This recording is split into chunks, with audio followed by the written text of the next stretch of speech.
ये घोष तो बड़ा तेज आ रहा है।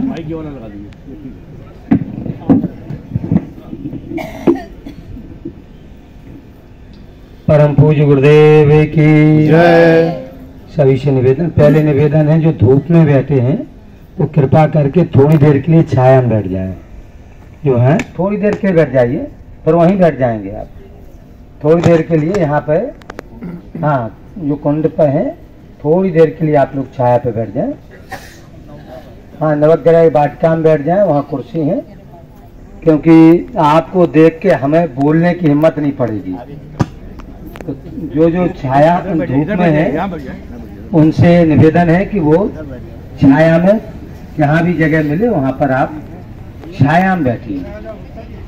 पर थोड़ी देर में आप 10 मिनट बाद फिर अपनी जगह आ जाइए, 10-15 मिनट में। इधर की ओर थोड़ा सा मुख कर ले।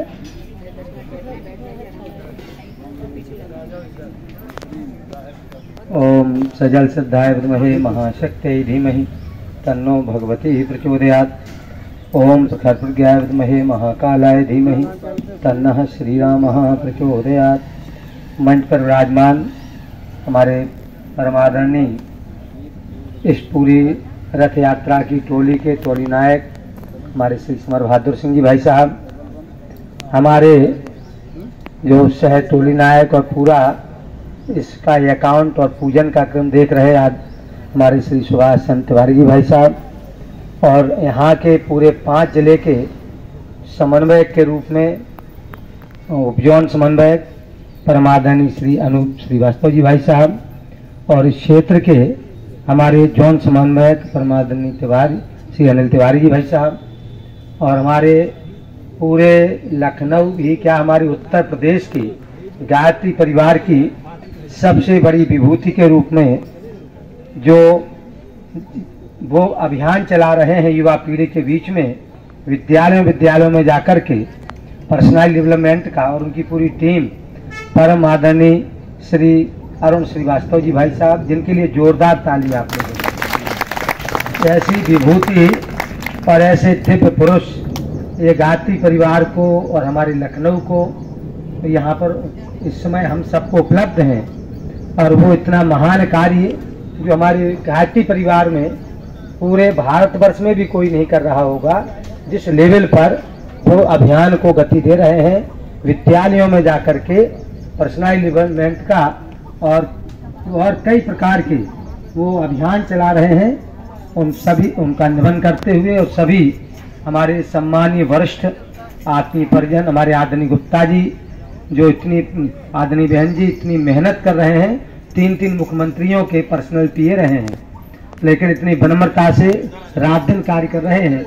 हम सब आदरणीय श्री राहुल मिश्रा जी भाई साहब और सभी हमारे जो वरिष्ठ हमारे गायत्री परिवार के त्रिपाठी जी से लेकर सब यहाँ विराजमान है, सभी को नमन करते हुए, सभी देवी स्वरूपा माता बहनों को नमन करते हुए, और थोड़ा सा निवेदन इस रूप में करना चाहेंगे कि यहाँ जो हम देख रहे हैं दिव्य ज्योति कलश हम सबके बीच में आया है, तो इसमें ज्योति आपको चित्र के रूप में दिखाई दे रही है। पीछे वो अखंड जो प्रज्वलित है वो आपकी हरिद्वार में शांति कुंज में है। कहाँ पर है? शांति कुंज में वो प्रज्वलित है, वो अखंड ज्योति जो सतत जल रही है, और वो सामान्य उद्देश्य के लिए नहीं जल रही है, उसका प्रज्वलन भी सामान्य घटना नहीं है। जिस समय परम पूज्य गुरुदेव के जीवन में उनके गुरु आए, जो हिमालय वासी, आप देख रहे होंगे पीछे चित्र में हिमालय बना हुआ है, और उसमें एक बाबा जी आपको दिखाई दे रहे होंगे दिगंबर वेश में।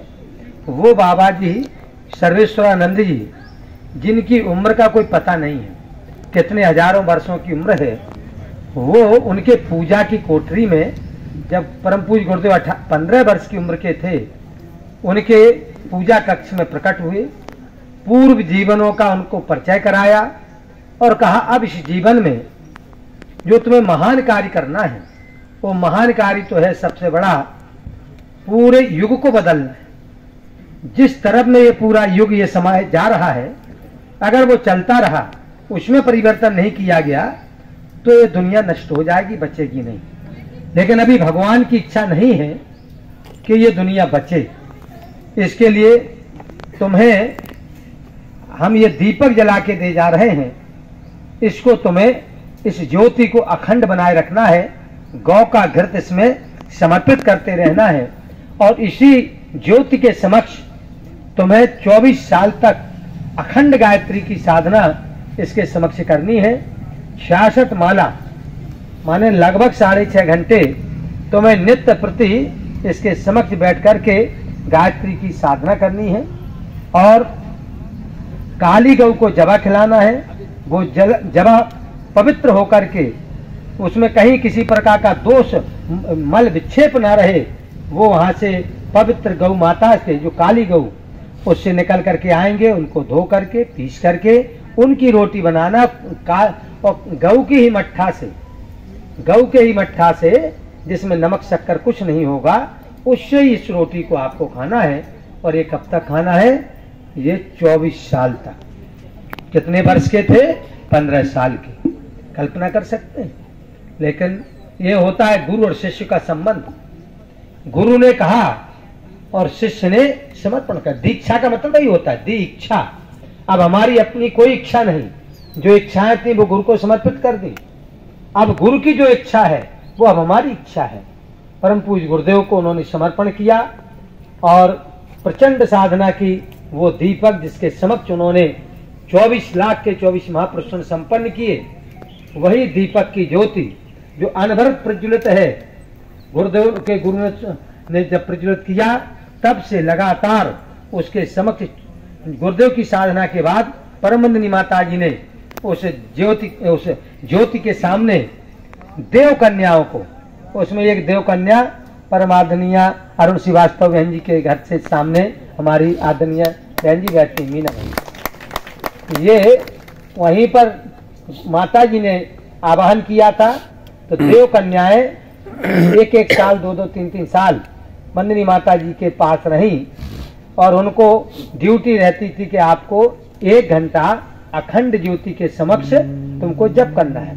आज भी वो अनुव्रत चल रहा है और सौभाग्य परम मंदिनी माता जी ने जो कृपा की, आपकी ऐसी जोड़ी मीनू बहन जी की बनाई कि वो आदरणीय श्रीवास्तव जी की और गुरुदेव माता जी कुर्सी डाल करके यज्ञशाला में पूरी शादी संपन्न अपने सामने कराई आपके।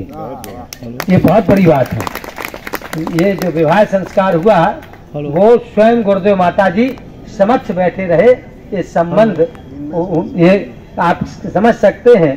तो ये वो अखंड ज्योति जो प्रज्वलित है, जिसमें लगातार इसमें जप चल रहा है, आपसे निवेदन करना चाहते हैं। ये जप और ये अखंड ज्योति ये सामान्य नहीं है।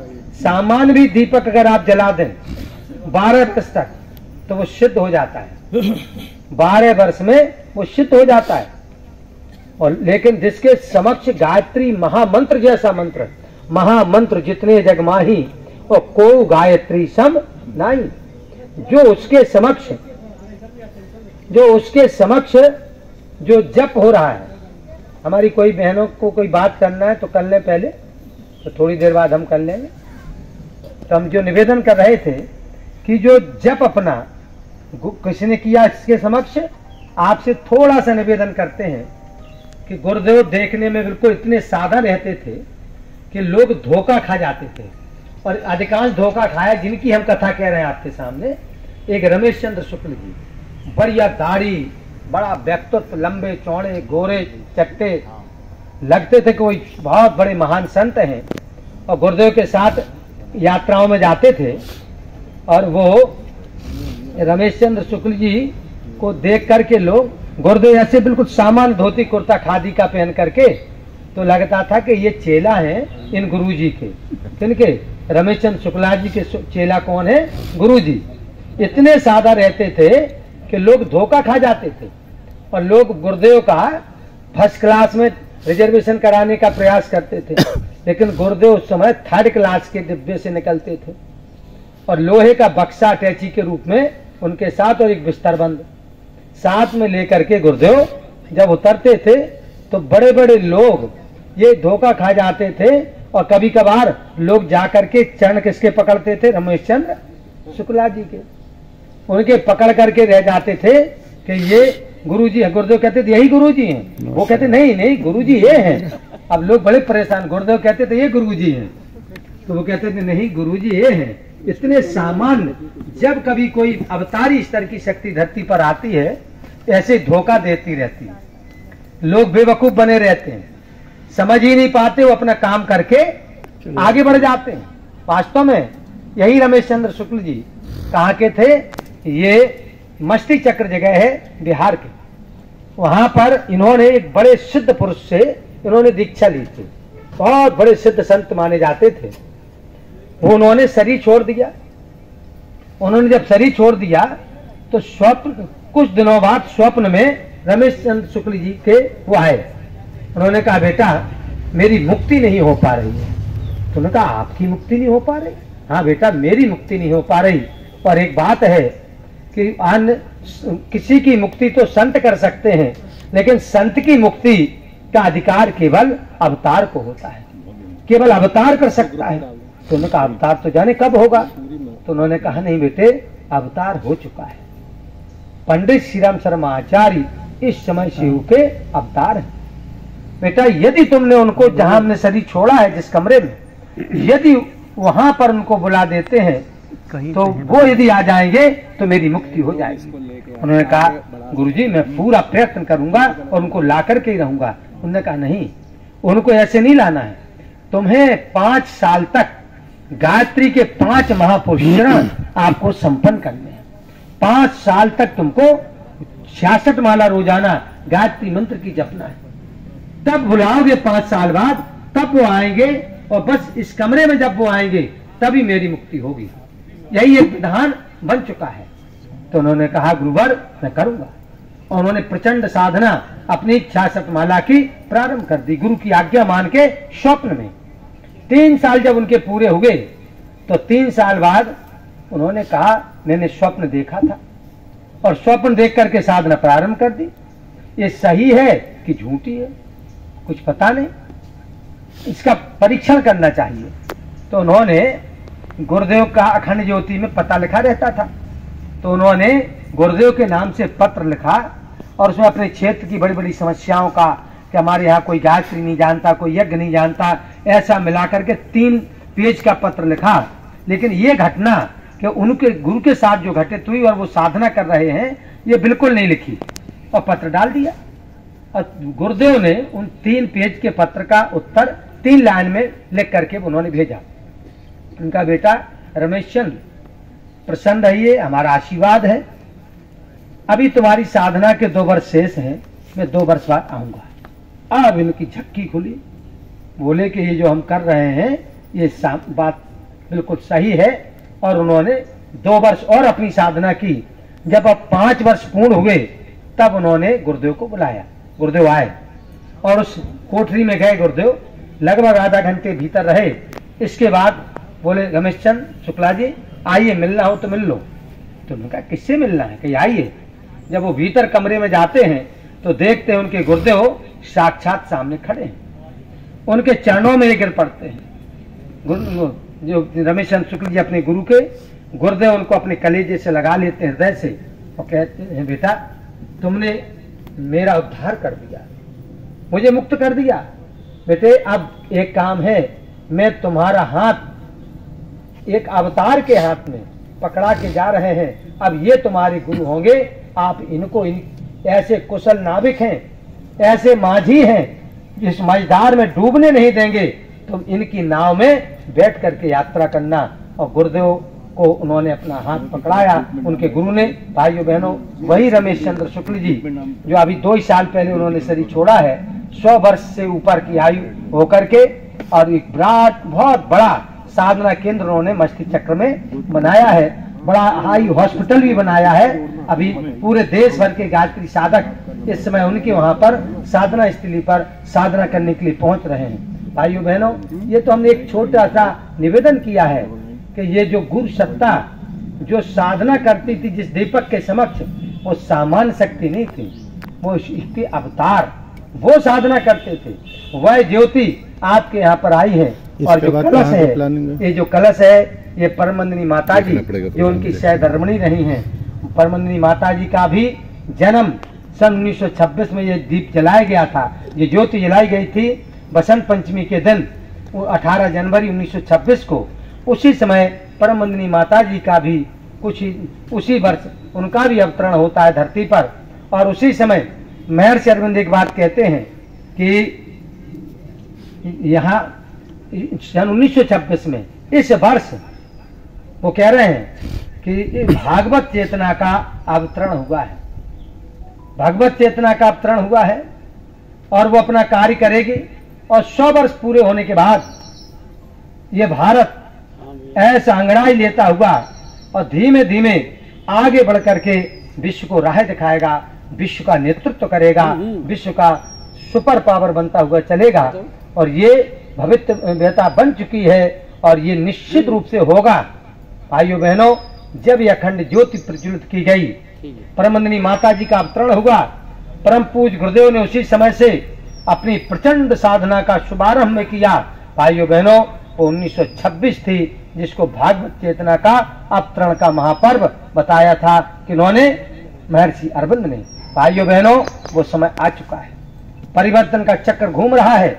परमंदिनी माता जी की जन्म शताब्दी के समय हम लोग, आप और हम सब देखेंगे इस भारतवर्ष के बारे में हम लोग कल्पना नहीं कर सकते थे कितनी तीव्र गति से अब ये छलांग मारता हुआ आगे बढ़ेगा। और आज आप देख सकते हैं जो 50 साल पहले ये गीत ढपली पर जब सिखाई जाती थी तो पहला गीत इसमें गाया जाता था। कौन सा गीत होता था? उठो सुनो प्राची से उगते सूरज की आवाज, अपना देश बनेगा दुनिया का सरताज। जरा विचार करो, 50 साल पहले कोई कल्पना कर सकता था कि ये देश दुनिया का सरताज बनने की ओर जा सकता है? भीख का कटोरा लिए हुए हम दुनिया में घूमते थे, भीख का कटोरा लिया हुए। ऐसी स्थिति में जहाँ सबसे ज्यादा निरक्षर जिस देश में उस समय रहते हो, उस देश के बारे में उस समय गुरुदेव गीत गवाते थे, हमारा देश सरताज बनेगा। वो सब देख रहे, उनकी साधना उसी निमित्त चल रही, ये अभियान उसी के निमित्त खड़ा किया गया। भाइयों बहनों, ये गायत्री शक्ति का अवतरण भी ये हुआ है। अवतरित हुई माँ गायत्री, युग शक्ति बनी निश्चित जानो, आ गया समय युग बदलेगा, इस काल शक्ति को पहचानो। गायत्री महाशक्ति युग परिवर्तन के लिए अवतरित हो चुकी है, उनका ये महाशक्ति का अवतरण हो चुका है। और इस अवतरण में इस युग के अवतार परम पूज्य गुरुदेव ने इस कार्य को संपन्न किया है और इस समय उनका सूक्ष्म कारण शरीर इस कार्य कर रहा है। भाइयों बहनों, गायत्री साधना का इस समय जितना विस्तार होगा, ये हमारे हिंदू धर्म की मूल है। हिंदू धर्म यदि पूछा जाए सत्य सनातन धर्म का मुख्य ग्रंथ कहाँ से है, जहाँ से उद्भव हुआ, तो हुआ है वेदों से। वेदों से भी पूछा जाए कि आपका अवतरण कहाँ से हुआ, तो वो कहते ओम इष्टामया वरदा वेद माता। वेद माता कौन? गायत्री। ये कहा? अथर्ववेद में। अथर्ववेद में मंत्र आता है कि मेरे द्वारा स्तुति की गई हे वेद माता। ये गायत्री कौन है? अपने हिंदू धर्म की मूल है। इसी को परम पूज्य गुरुदेव के दादा गुरुदेव ने, जो हिमालय वासी हैं, उन्होंने कहा बेटा ये ज्योति जला रहे हैं, इसी के समक्ष तुम्हें ये प्रचंड साधना तुम्हें करनी है। और कब तक करनी है? 24 साल तक। और भाइयों बहनों, उसके बाद ये आप देख रहे हैं अंग्रेजों को, ये सामान्य बात नहीं है। जो अंग्रेजों का सूर नहीं डूबता था सारी दुनिया में, वो सिमट के रह गए एक छोटे से द्वीप में। और ये भारत जो भीख का कटोरा लिए घूमता था, आज वो देश दुनिया के सबसे तेज गति से बढ़ने वाली अर्थव्यवस्था है। आज वो चौथे नंबर पर जाकर के आज पहुंच गया है और 1 साल पूरा होते होते और ये भारत दुनिया की तृतीय अर्थव्यवस्था बनने जा रहा है।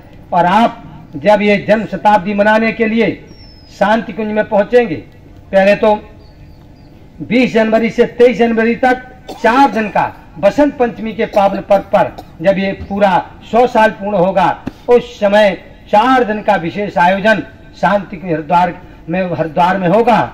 और उसमें जो हमारे विशिष्ट कार्यकर्ता हैं पूरे विश्व के, उनको आमंत्रित किया जाएगा और 4 दिन अखंड मंथन होगा और 24 वर्ष की एक पूरी कार्य योजना का निर्धारण होगा। 24 साल की। और आप देखेंगे सन 2050 आते आते भारत विश्व की सबसे बड़ी सुपर पावर होगा, हर क्षेत्र में अग्रणी होगा और विश्व का नेतृत्व भारत के हाथ में होगा। और उसमें सबसे बड़ी शक्ति गायत्री साधना की होगी। सबसे बड़ी शक्ति, आप शक्तियां तो बहुत काम कर रही हैं, उनका भी महत्व होगा, लेकिन उसकी मूल धारा होगी वो गायत्री की होगी, गायत्री परिवार की होगी। भाइयों बहनों, हम आपसे इतना निवेदन करना चाहते हैं। फिर इसके बाद एक कार्यक्रम होगा जो नवंबर में जो होगा देवोत्थानी एकादशी से कार्तिक पूर्णिमा पर।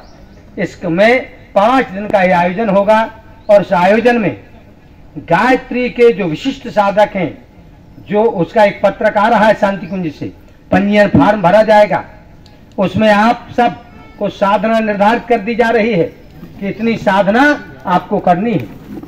वो साधना आप जब संपन्न करेंगे, उस साधना के बाद आपको एक प्रमाण पत्र मिलेगा और ऐसे साधकों को वहां पर आमंत्रित किया जा रहा है।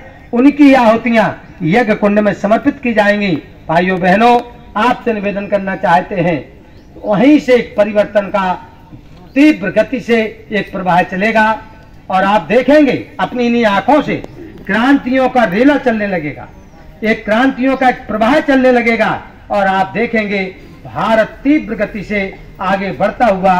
और कितनी भी कठिनाइयां आएंगी, कितने भी संघर्ष आएंगे, लेकिन आप इन्हीं आंखों से देखेंगे ये देश विश्व का नेतृत्व करता हुआ जा रहा है और उसमें सबसे बड़ी भूमिका गायत्री महाशक्ति की होगी।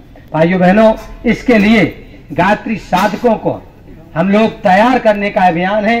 परम वंदनीय माता जी ज्योति कलश के रूप में प्रतिष्ठित होकर के, पूजित होकर के पधारी हैं। सन 1993 में आई थी स्थूल शरीर से और एक प्रचंड यहाँ पर जन प्रवाह उमड़ा था अश्वमेध महायज्ञ में। अब पुनः परम वंदनीय माता जी आई हैं आपके यहाँ पर एक कलश के रूप में, लेकिन वो स्वयं है यहाँ पर। आपसे निवेदन करना चाहते हैं, वो आई हैं, उनके 100वें जन्मदिन पर हम सब लोग पहुंचेंगे, लेकिन ऐसे नहीं पहुंचना है, सभी को अपनी अपनी गिफ्ट लेकर के पहुंचना है। किसी के भी जन्मदिन पे जाते हैं हम लोग, ऐसे ही पहुंच जाते हैं? बताइए, आप लोगों से पूछना चाहते हैं, किसी के जन्मदिन में ऐसे ही पहुंचते हैं कि गिफ्ट लेके जाते हैं? गिफ्ट लेके। तो आप ये बताइए, 3 लोगों के 100 वर्ष पूरे हो रहे हैं। पहला परम वंदनीय माता जी का, दूसरा जो अखंड ज्योति जो प्रज्वलित की गई थी उसका 100 वर्ष हो रहा है और परम पूज्य गुरुदेव ने उसी समय से अपनी साधना का शुभारंभ किया था, उनकी साधना के भी 100 वर्ष पूरे होने जा रहे हैं। ये 3 जन्म शताब्दियां हैं। आप बताइए, किसी बच्चे का आप पहला जन्मदिन मनाते हैं, पहला जन्मदिन मनाते हैं तो कितनी तैयारियां करते हैं। अपनी 25वीं शादी की सालगिरह मनाते हैं तो उसमें कितनी तैयारियां करते हैं।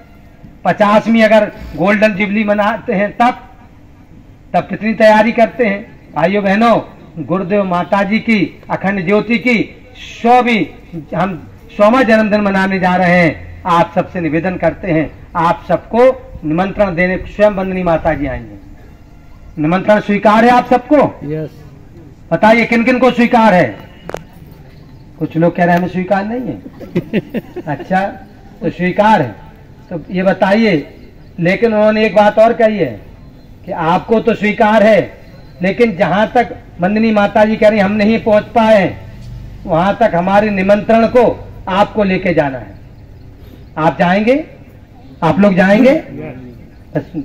आप लोग जाएंगे कि नहीं? जाएंगे भाई। और एक बात है कि न्यूनतम 5 साधक जिनको वो बुला रहे हैं वहां पर, कोई व्यक्ति वैसा प्रवेश नहीं कर पाएगा जो गायत्री की साधना जो निर्धारित की जा रही है वो साधना संपन्न करेंगे, वही वहां पर पहुंच पाएंगे। तो आप कहेंगे हम कम से कम 5 साधक हम तैयार करेंगे। एक हमारी आदरणीय मीनू बहन जी कहेंगी कि हम 5 क्यों करेंगे, हम तो 108 की पूरी माला समर्पित करेंगे। इतने में यहाँ पर हमारे आदरणीय लाहौर मिश्रा जी आ जाएंगे तो कहें भाई साहब हम तो पूरा 1000 तैयार करके रखे, 1008 साधक तैयार करेंगे।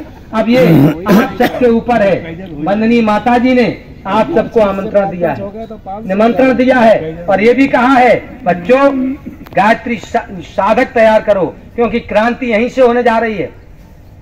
परिवर्तन का पहिया जो तीव्र गति पकड़ेगा वो वहीं से पकड़ेगा जब ये कार्यक्रम नवंबर के महीने में होगा।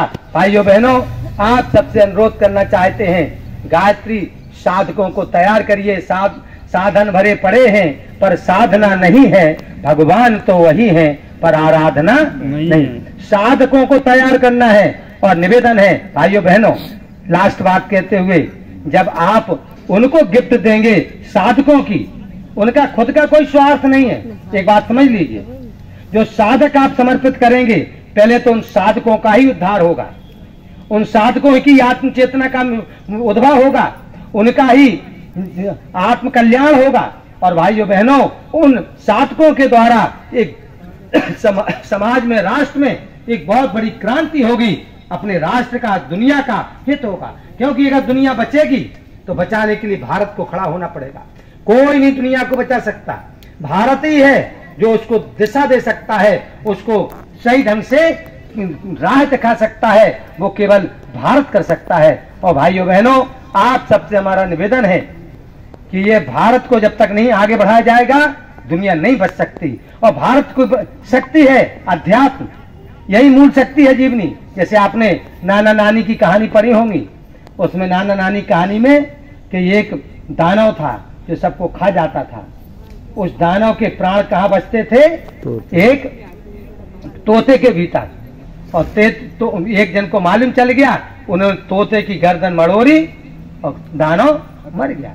ऐसे देश भारत को अगर कमजोर करना है तो यहाँ के धर्म और अध्यात्म को कमजोर कर दो, भारत मर जाएगा, नष्ट हो जाएगा, खंड खंड में बिखर जाएगा। लेकिन अगर भारत के धर्म और अध्यात्म को आप मजबूत कर दो तो आपको कुछ नहीं करना है, भारत हर क्षेत्र में अग्रणी हो जाएगा। इसलिए ये महान प्रयोग जो वंदनी माता जी के चरणों में गिफ्ट के रूप में समर्पित करने हैं, ये साधकों की हम गिफ्ट समर्पित करेंगे। ये निवेदन आपसे करते हुए, आप जब गिफ्ट समर्पित करेंगे, ये बताइए तो रिटर्न गिफ्ट मिलेगी कि नहीं मिलेगी? परमंदनी माता जी के समक्ष कोई भी गया है, गुरुदेव के समक्ष, तो कभी कोई ऐसा हाथ उठा के बता दे जो खाली हाथ लौटा हो। लास्ट बात कह रहे हैं, लाज बताइए, कोई ऐसा हो जो गुरुदेव माता जी के पास गया हो और खाली हाथ लौट के आया हो? जरा हाथ उठा दो। और झोली भर के आई है, वो लोग हाथ उठा दो। कितने लोगों ने झोली भरी है? देखिए आप, कोई झोली खाली नहीं आए हैं। और आपसे निवेदन है, जब उनको भर भर के आप साधकों की भेंट समर्पित करोगे तो जो रिटर्न गिफ्ट मिलेगी, जो उनका आशीर्वाद बरसेगा, पीढ़ियां तर जाएंगी। जिन पीढ़ियों के लिए, जिन नाती पोतों के लिए हम तिजोरियों पे, बैंकों में बैलेंस करके जा रहे हैं, वो तो यहीं तक रहेगा। लेकिन जो गुरुदेव माता जी का आशीर्वाद बरसेगा, आपकी 7-7 पीढ़ियां तर जाएंगी। भाइयों बहनों, आप तो तरेंगे ही, लेकिन आप जिस कुल में जन्म लिए हैं उस कुल का भी उद्धार हो जाएगा। इसलिए हम निवेदन करना चाहते हैं, लास्ट में आप सबको गुरुदेव माता जी का स्वीकार है। बहुत बहुत धन्यवाद। तो आप सब यहाँ पर अभी पूजन करेंगे, ये क्रम संपन्न होगा।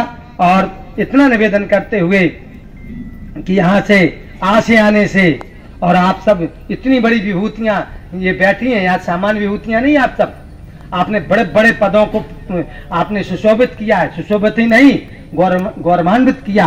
उन पदों पर आपने बड़े बड़े कार्य किए हैं। लेकिन अब परम पद की प्राप्ति के लिए परम वंदनी माता जी गुरुदेव तो परम पद दे सकते हैं। उस पद तक पहुंचने के लिए आप और हम सबको साधकों को तैयार करना है और इसके लिए जुट जाना है। घर घर, गली गली, मोहल्ले मोहल्ले, कोई जगह नहीं छूटना है जहां पर हम साधकों को तैयार न करें। और गुरुदेव माता जी के चरणों में जन्म शताब्दी के लिए जब हमारे आदरणीय अनिल तिवारी जी जब पूरे आलम